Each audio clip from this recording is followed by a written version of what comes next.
ಮುಖ್ಯಮಂತ್ರಿ ಡಿಕೆ ಶಿವಕುಮಾರ್ ಸರ್ಕಾರದ ಮೊದಲ ವಿಕೆಟ್ ಪತನವಾಗುವ ಸಮಯ ಹತ್ತಿರವಾದಂತೆ ಗೋಚರಿಸ್ತಾ ಇದೆ. ಮೊನ್ನೆಯಷ್ಟೇ ಸಚಿವರಾಗಿ ಪ್ರಮಾಣ ವಚನ ಸ್ವೀಕರಿಸಿದ್ದ ಬಿ ನಾಗೇಂದ್ರ ಅವರು ಎರಡನೇ ಬಾರಿಗೆ ಈ ಸರ್ಕಾರದ ಅವಧಿಯಲ್ಲಿ ರಾಜೀನಾಮೆ ನೀಡುವಂಥದ್ದು ಹೆಚ್ಚು ಕಮ್ಮಿ ಫೈನಲ್ ಆಗಿದೆ. ಪ್ರತಿಪಕ್ಷಗಳ ಹೋರಾಟದ ತೀವ್ರಗೊಳ್ತಾ ಇರುವಂಥದ್ದರ ಬೆನ್ನಲ್ಲೇ ಸಚಿವ ಸ್ಥಾನಕ್ಕೆ ನಾಗೇಂದ್ರ ಅವರು ನಾಳೆಯೇ ರಾಜೀನಾಮೆ ನೀಡುವಂಥ ಸಾಧ್ಯತೆ ಇದೆ. 2023ರ ಸಿದ್ದರಾಮಯ್ಯನವರ ಸರ್ಕಾರದಲ್ಲಿ ಮೊದಲ ವಿಕೆಟ್ ಪತನ ಆಗಿದ್ದು ನಾಗೇಂದ್ರ ಅವರ ಮೂಲಕ. ಅದು ಎಲ್ಲರಿಗೂ ಕೂಡ ಗೊತ್ತಿರುವಂತೆ ವಾಲ್ಮೀಕಿ ನಿಗಮದ ಹಗರಣ ಹೊರಬಿದ್ದ ಬಳಿಕ ಅವರು ರಾಜೀನಾಮೆಯನ್ನು ಕೊಡಬೇಕಾಯಿತು. ಇನ್ನು 2026ರಲ್ಲಿ ಅವರು ರಾಜೀನಾಮೆ ಕೊಟ್ಟ ನಂತರ ಆ ಸ್ಥಾನವನ್ನು ಅವರಿಗಾಗಿಯೇ ಮೀಸಲಿರಿಸಿದ ರೀತಿಯಲ್ಲಿ ಖಾಲಿ ಇಟ್ಕೊಂಡಿದ್ರು.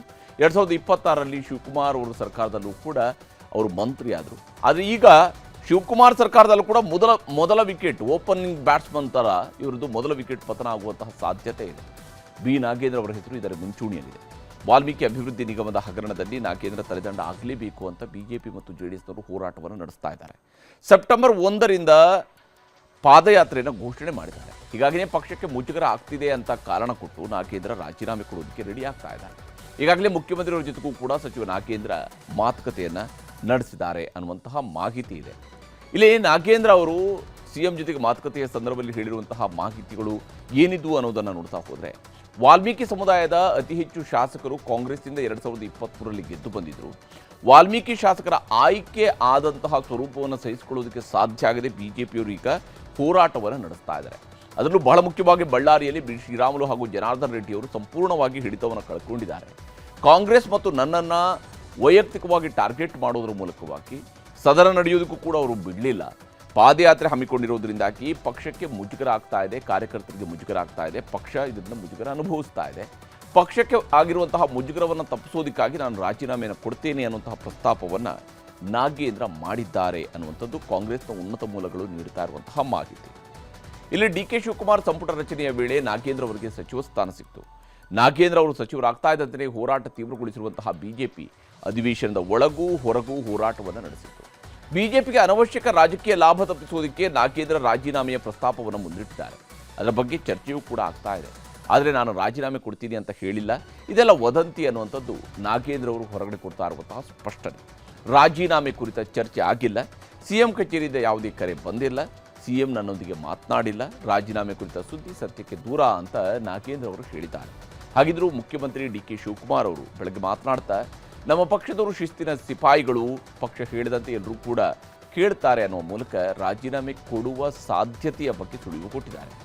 ಸಂಜೆ ಸುದ್ದಿಗೋಷ್ಠಿ ನಡೆದಂಥ ಸಂದರ್ಭದಲ್ಲಿ ಮುಖ್ಯಮಂತ್ರಿಯವರು ರಾಜೀನಾಮೆ ವಿಷಯ ಸದ್ಯಕ್ಕಂತೂ ನಮ್ಮ ಮುಂದೆ ಇಲ್ಲ ಅಂತ ಹೇಳ್ತಾನೆ ನಾಗೇಂದ್ರ ಅವರು ಶಿಸ್ತಿನ ಸಿಪಾಯಿ, ಪಕ್ಷ ಏನೇ ತೀರ್ಮಾನವನ್ನು ಕೈಗೊಂಡ್ರು ಅದಕ್ಕೆ ಅವರು ರೆಡಿ ಇರ್ತಾರೆ ಅನ್ನುವಂತಹ ಮಾತನ್ನು ಮುಖ್ಯಮಂತ್ರಿಯವರು ಹೇಳಿದ್ದಾರೆ. ನಮ್ಮ ಪಕ್ಷದಲ್ಲಿ ಯಾರು ಶಾಸಕರು ಮಂತ್ರಿ ಇರ್ಬೋದು, ಎಲ್ಲರೂ ಕೂಡ ಪಕ್ಷದ ಶಿಸ್ತಿನ ಸಿಪಾಯಿಗಳು. All those who are in the party, either is a worker or MLA or a minister, all of them are very discipline soldier of the party. ಪಾಪ ನಾಗೇಂದ್ರ ಯಾವತ್ತೂ ಕೂಡ ಪಕ್ಷದ ವಿಚಾರದಲ್ಲಿ ಹಿಂದೆ 2 ವರ್ಷ ಹಿಂದೆನೇ ಕೂಡ ಏನು ನಿರಪರಾಧಿ, ನಮ್ಮ ಒತ್ತಡಕ್ಕೆ ನಾವೇ ಆತನ ಕೈಲಿ ರೆಸಿಗ್ನೇಷನ್ ತೆಗೆದುಕೊಂಡಿದ್ದು. ಯಾವತ್ತೂ ಕೂಡ ಪಕ್ಷದ ಒಬ್ಬ ಶಿಸ್ತಿನ ಸಿಪಾಯಿ, ಅವರ ನಾಯಕತ್ವದಲ್ಲಿ ನಮಗೆ ಅಪಾರವಾದಂಥ ವಿಶ್ವಾಸ ಇದೆ. ಈಗ ಸದ್ಯಕ್ಕೆ ಯಾವ ಥರದ ಅಂಥದ್ದೇನೂ ಇಲ್ಲ. ಏನೋ ಸಚಿವ ಸ್ಥಾನಕ್ಕೆ ನಾಗೇಂದ್ರ ರಾಜೀನಾಮೆ ಕೊಟ್ಟರು ಬಿಜೆಪಿ ಜೆಡಿಎಸ್ನವರು ಹೋರಾಟವನ್ನು ನಿಲ್ಲಿಸೋದಿಲ್ವಂತೆ. ವಾಲ್ಮೀಕಿ ಸಮುದಾಯಕ್ಕೆ ನ್ಯಾಯ ಕೊಡಿಸೋದಕ್ಕಾಗಿ ನಾವು ಹೋರಾಟವನ್ನು ಮಾಡ್ತೀವಿ, ಪಾದಯಾತ್ರೆನೂ ನಡೆಸ್ತೀವಿ, ಸರ್ಕಾರದ ವಿರುದ್ಧ ಹೋರಾಡೋದಕ್ಕೆ ನಾವು ರೆಡಿಯಾಗಿದ್ದೀವಿ ಅನ್ನುವಂಥದ್ದು ಕಮಲ ನಾಯಕರು ಹೇಳ್ತಾ ಇರುವಂತಹ ಮಾತು. ನಾಗೇಂದ್ರ ಈಗಿರ್ತಕ್ಕಂಥ ಸಚಿವರೇನಿದ್ದಾರೆ, ಇದು ಸಣ್ಣ ಮೀನು ಮಾತ್ರ, ಭಾಳ ಸಣ್ಣ ಮೀನು ಇವರು. ಭಾಳ ದೊಡ್ಡ ದೊಡ್ಡ ಮೀನುಗಳು ಇನ್ನೂ ಕೂಡ ಹಿಂದೆ ಉಳ್ಕೊಂಡಿದ್ದಾರೆ. ಇವರೆಲ್ಲರೂ ಹೇಗೆ ಬೀದಿಗೆ ತರಬೇಕು, ಯಾವ ರೀತಿ ಹೋರಾಟವನ್ನು ಮಾಡಬೇಕು, ಭಾರತೀಯ ಜನತಾ ಪಾರ್ಟಿನ ಹೋರಾಟವನ್ನು ಮಾಡ್ತೇವೆ. ಇದು ಒಂದು ವಿಚಾರನ ಇಟ್ಕೊಂಡು ಇವತ್ತು ಬರಗಾಲ, ನಾವು ಕಲ್ಯಾಣ ಕರ್ನಾಟಕ, ಕಿತ್ತೂರು ಕರ್ನಾಟಕ ಎಲ್ಲ ಭಾಗಕ್ಕೂ ಕೂಡ ಪ್ರವಾಸ ಮಾಡ್ಕೊಂಡು ಬಂದು ಒಂದು ತಂಡ ರಚನೆ ಮಾಡಿ ಅಲ್ಲಿ ರೈತರು ಬೀದಿಲಿದ್ದಾರೆ. ಇಂಥ ಸೀರಿಯಸ್ ಟಾಪಿಕ್ಸ್ ಬಗ್ಗೆ ಡಿಬೇಟ್ ಆಗಬೇಕಾಗಿತ್ತು, ಬಿಡದಿ ವಿಚಾರ ಪ್ರಸ್ತಾಪ ಆಗಬೇಕಾಗಿತ್ತು, ನೈಸ್ ವಿಚಾರ ಪ್ರಸ್ತಾಪ ಆಗಬೇಕಾಗಿತ್ತು. ಈಗ ರಾಜೀನಾಮೆ ಕೊಡಿಸ್ತಕ್ಕಂಥದ್ದು ಆಗುತ್ತೆ ಅನ್ನುವಂಥದ್ದು ಬೆಳಗ್ಗೆಯಿಂದ ಕೂಡ ಚರ್ಚೆ ಆಗ್ತಾ ಇದೆ.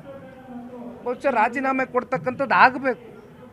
ಇಶ್ಯೂ ಟೆಕ್ ಇನ್ನು ಸಚಿವ ಸ್ಥಾನಕ್ಕೆ ನಾಗೇಂದ್ರ ರಾಜೀನಾಮೆ ಕೊಟ್ಟರೆ 2 ಸಚಿವ ಸ್ಥಾನ ಶಿವಕುಮಾರ್ ಅವರ ಸಂಪುಟದಲ್ಲಿ ಖಾಲಿ ಉಳಿತವೆ. ಒಂದು ಸ್ಥಾನ ಮಹಿಳಾ ಶಾಸಕಿಗೆ ಕೊಟ್ಟರು, ಬಂಡೆದ್ದಿರುವಂತಹ ಶಾಸಕರನ್ನು ಸಮಾಧಾನ ಪಡಿಸೋದಕ್ಕೆ ಉಳಿಯುವಂಥದ್ದು ಒಂದು ಸ್ಥಾನ ಮಾತ್ರ. ಆದರೆ ಕೇವಲ ಒಂದು ಸಚಿವ ಸ್ಥಾನದ ಮೂಲಕವಾಗಿ ಪಕ್ಷದಲ್ಲಿ ಎದ್ದಿರುವಂತಹ ಅಸಮಾಧಾನವನ್ನು ಸರಿಪಡಿಸೋದಕ್ಕೆ ಸಾಧ್ಯ ಆಗುತ್ತಾ ಅನ್ನುವಂಥ ಪ್ರಶ್ನೆ ಇದ್ದೇ ಇದೆ. ಹೀಗಾಗಿ ಒಂದಷ್ಟು ಪ್ಲಾನ್ ಮಾಡಿಕೊಂಡಿರುವಂತಹ ಮುಖ್ಯಮಂತ್ರಿ ಡಿ.ಕೆ. ಶಿವಕುಮಾರ್ ಅವರು ದೆಹಲಿಗೆ ಹೋಗ್ತಾ ಇದ್ದಾರೆ. ನಾಗೇಂದ್ರ ರಾಜೀನಾಮೆಗೆ ಹೈಕಮಾಂಡ್ನಿಂದ ಅವರು ಒಪ್ಪಿಗೆಯನ್ನು ಪಡೆಯುವಂತಹ ಸಾಧ್ಯತೆ ಇದೆ. ಹೈಕಮಾಂಡ್ ಒಪ್ಪಿಕೊಂಡ್ರೆ ಆಗ ನಾಗೇಂದ್ರ ಅವರ ರಾಜೀನಾಮೆಯನ್ನು ಅವರು ಪಡೆಯಬಹುದು. ಇನ್ನು ಸಂಪುಟದಿಂದ 2-3 ಹಿರಿಯ ಸಚಿವರನ್ನ ಕೈ ಬಿಡೋ ಬಗ್ಗೆಯೂ ಕೂಡ ಚರ್ಚೆಗಳು ಕಾಂಗ್ರೆಸ್ನಲ್ಲಿ ಮೊದಲ ದಿವಸದಿಂದಲೂ ಕೂಡ ನಡೀತಾ ಇದೆ. ಶಿವಕುಮಾರ್ ಅವರು ಸಂಪುಟ ವಿಸ್ತರಣೆ ಮಾಡದಲ್ಲಿಂದಲೂ ಕೂಡ ನಡೀತಾ ಇದೆ. ಇನ್ನು ರೆಬೆಲ್ ಆಗಿರುವಂತಹ ಶಾಸಕರಲ್ಲಿ ಯಾರಿಗೆಲ್ಲ ಮಂತ್ರಿ ಸ್ಥಾನ ಕೊಡಬಹುದು ಅನ್ನೋದ್ರ ಬಗ್ಗೆಯೂ ಕೂಡ ಒಂದಿಷ್ಟು ಲೆಕ್ಕಾಚಾರಗಳನ್ನು ಮಾಡ್ತಾ ಇದ್ದಾರೆ. ಮಹಿಳಾ ಕೋಟಾದಡಿ ಯಾರಿಗೆ ಮಂತ್ರಿ ಸ್ಥಾನ ಕೊಡಬೇಕು ಅನ್ನೋದ್ರ ಬಗ್ಗೆಯೂ ಕೂಡ ಚರ್ಚೆಗಳು ನಡೀತಾ ಇದ್ದು, ನಾಗೇಂದ್ರ ಅವ್ರನ್ನ ರಾಜೀನಾಮೆ ಪಡೆದಿದ್ದೇ ಹೌದು ಅಂತೇಳಿ ಆದರೆ ಆವಾಗ ಅದು ಅನ್ನಪೂರ್ಣ ತುಕಾರಾಂ ಅವರಿಗೆ ಆ ಸ್ಥಾನ ಒಲಿಯಬಹುದು. ಇನ್ನು ನಿಗಮ ಮಂಡಳಿಗಳ ಅಧ್ಯಕ್ಷರ ನೇಮಕಾತಿಗೆ ಒಪ್ಪಿಗೆಯನ್ನು ಪಡೆಯುವಂತಹ ನಿಟ್ಟಲ್ಲೂ ಕೂಡ ಮುಖ್ಯಮಂತ್ರಿಯವರು ಪ್ರಯತ್ನವನ್ನು ಮಾಡಬಹುದು, ಹೈಕಮಾಂಡ್ನ ಮನವರಿಕೆ ಮಾಡಬಹುದು.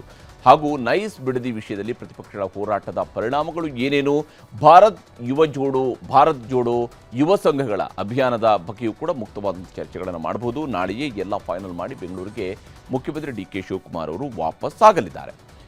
ಇನ್ನು ಎಐಸಿಸಿ ಅಧ್ಯಕ್ಷ ಮಲ್ಲಿಕಾರ್ಜುನ ಖರ್ಗೆ ಅವರು ಬೆಂಗಳೂರಿಗೆ ಬಂದಿದ್ದಾರೆ. ನಾಳೆ ಬೆಳಗ್ಗೆ ಬೆಂಗಳೂರಿನಿಂದ ನೇರವಾಗಿ ಕಲಬುರಗಿ ಪ್ರವಾಸವನ್ನು ಕೈಗೊಂಡಿದ್ದಾರೆ. ಕೆ.ಸಿ. ವೇಣುಗೋಪಾಲ್ ಅವರು ಕೂಡ ಶಿವಕುಮಾರ್ ಅವರ ಕೈಗೆ ಸಿಗುವಂತಹ ಸಾಧ್ಯತೆಗಳು ಇಲ್ಲ. ಹೀಗಾಗಿ ನಾಗೇಂದ್ರ ರಾಜೀನಾಮೆ ಸೇರಿದಂತೆ ಸರ್ಕಾರದ ಪ್ರಮುಖ ತೀರ್ಮಾನಗಳು ನಾಳೆ ದೆಹಲಿಯಲ್ಲಿ ಆಗ್ತವಾ ಅಥವಾ 2-3 ದಿನ ಬಿಟ್ಟು ಮತ್ತೆ ಶಿವಕುಮಾರ್ ಅವರು ಇನ್ನೊಂದು ರೌಂಡ್ ದೆಹಲಿಗೆ ಹೋಗಿ ಭೇಟಿಯಾಗಿ ಮಾತುಕತೆ ನಡೆಸ್ತಾರಾ ಅನ್ನೋದನ್ನು ನೋಡಬೇಕಾಗಿದೆ. ಇದರ ನಡುವೆ ಮಾಜಿ ಮುಖ್ಯಮಂತ್ರಿ ಸಿದ್ದರಾಮಯ್ಯನವರು ಸಿಎಂ ಸ್ಥಾನದಿಂದ ಕೆಳಗಿಳಿದ ಮೇಲೆ ಕಳೆದೊಂದು 2-3 ತಿಂಗಳಿಂದ ಕೂಡ ಬಹುತೇಕ ಅವರು ಸೈಲೆಂಟ್ ಆಗಿಯೇ ಇದ್ದಾರೆ. ಮಾತನಾಡಿದ್ದು ಬಹಳ ಅಂದರೆ ಬಹಳ ಕಡಿಮೆ. ಆದರೆ ಒಳ ಮೀಸಲಾತಿ ವಿಚಾರ ಸಂಕಿರಣದಲ್ಲಿ ಮಾತನಾಡಿದಂತಹ ಸಿದ್ದರಾಮಯ್ಯನವರು 2 ಅಚ್ಚರಿಯ ಹೇಳಿಕೆಗಳನ್ನು ಕೊಟ್ಟಿದ್ದಾರೆ. ಅದರಲ್ಲಿ ಬಹಳ ಪ್ರಮುಖವಾಗಿ ಅವರು ಹೇಳಿದಿರುವಂಥದ್ದು, ಪರಮೇಶ್ವರ್ ಒಬ್ಬರನ್ನೇ DCM ಮಾಡಿಸಿದ್ದು ಯಾರು ಅನ್ನುವಂತಹ ಪ್ರಶ್ನೆಯನ್ನು ಕೇಳಿದ್ದಾರೆ. 4-5 ಮಂದಿಯ ಹೆಸರಿತ್ತು, 4-5 ಸಮುದಾಯಕ್ಕೊಬ್ಬರಂತೆ ಮಾಡ್ತಾರೆ ಅಂತ ಹೇಳುವಂಥದ್ದೆಲ್ಲ ಇತ್ತು. ಆದರೆ ಒಬ್ಬರನ್ನೇ ಮಾಡಿಸಿದ್ದು ಯಾರು ಅನ್ನುವ ಪ್ರಶ್ನೆಯನ್ನು ಅಲ್ಲಿ ನೆರೆದಿದ್ದಂಥವ್ರಿಗೆ ಕೇಳಿದ್ದಾರೆ. ಇನ್ನೊಂದು, ಒಳ ಮೀಸಲಾತಿ ಜಾರಿ ಆಗಲೇಬೇಕು ಮತ್ತು ಮುಖ್ಯಮಂತ್ರಿ ಶಿವಕುಮಾರ್ ಅವರು ನನ್ನ ಮಾತನ್ನು ಕೇಳ್ತೀನಿ ಅಂತಕೊಂಡು ಹೇಳಿದ್ದಾರೆ. ಹೀಗಾಗಿ ನಾನು ಅವರನ್ನು ಕೂಡ ಮಾತನಾಡುವ ಸಂದರ್ಭದಲ್ಲಿ ಒಳ ಮೀಸಲಾತಿಯನ್ನು ಹೀಗೆ ಕೊಡಬೇಕು ಅನ್ನೋದ್ರ ಬಗ್ಗೆ ಸರ್ಕಾರಕ್ಕೆ ಮನವರಿಕೆ ಮಾಡಿ ಕೊಡ್ತೀನಿ ಅಂತ ಹೇಳಿ ಸಿದ್ದರಾಮಯ್ಯನವರು ಹೇಳಿದ್ದಾರೆ. ಮುಖ್ಯಮಂತ್ರಿ ಆಗ್ಲಿಲ್ವಾ ಸರ್? ಕಾಲ್ ಭಾಗ ಇದ್ರು ಕೂಡ ರಾಜ್ಯದಲ್ಲಿ ಒಂದ್ಸರಿ ಮುಖ್ಯಮಂತ್ರಿ ಆಗ್ಲಿಲ್ವಲ್ಲ ಜನ? ಯಾರು ನೀವು ಗೊತ್ತಾ? ನೀವು ಗೊತ್ತಿಲ್ಲ ಮಾಡಿ ಹೋರಾಟನ ನಾನ್ ಮಾಡೋದಲ್ಲ, ಒಬ್ಬನೇ ಮಾಡಕ್ಕಾಗಲ್ಲ ಅದನ್ನ. ಸುಮ್ಮನೆ ಏನೇನೋ ಮಾತಾಡ್ತೀರಿ, ಕೂತ್ಕೊಂಡು ಏನೋ ಮಾತಾಡ್ತೀರಿ. ಡೆಪ್ಟಿ ಚೀಫ್ ಮಿನಿಸ್ಟರ್ ಮಾಡಿಸ್ತವ್ರು ಯಾರು? ಪರಮೇಶ್ವರ್ಗೆ.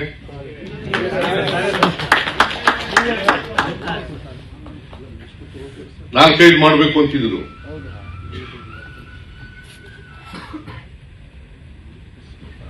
ಒಬ್ಬರಿಗೆ ಮಾಡಬೇಕು ಅಂತ ಹೇಳಿ ಮಾಡಿಸೋದವ್ರು ಯಾರು?